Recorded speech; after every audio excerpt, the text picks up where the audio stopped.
In politics, the power of incumbency is strong. You don't see many challenges to those who are already in office. An open seat, though, that can bring them out of the woodwork. Case in point in 2018, the race for governor. Governor John Kasich came into office with a promise 7 years ago. Get ready for an exciting time. Put on the seatbelt.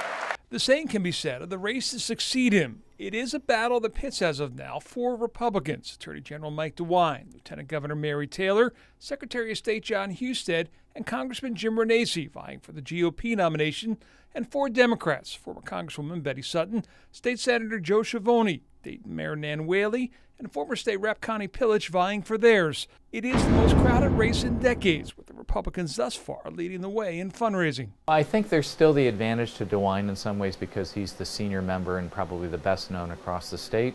I certainly give Husted some advantage on that too. And Jim Renacci, despite the fact that he has that kind of money, the only way he has an advantage, because he is not known statewide, is if he really gets that message out with that money about being a supporter of Trump. On the Democratic side, fading quickly is a likelihood of a long-shot candidate like talk show host Jerry Springer or Director of Consumer Financial Protection Richard Cordray, still getting into the race. I think at this point the Democratic Party really needs to coalesce around the candidates that have declared.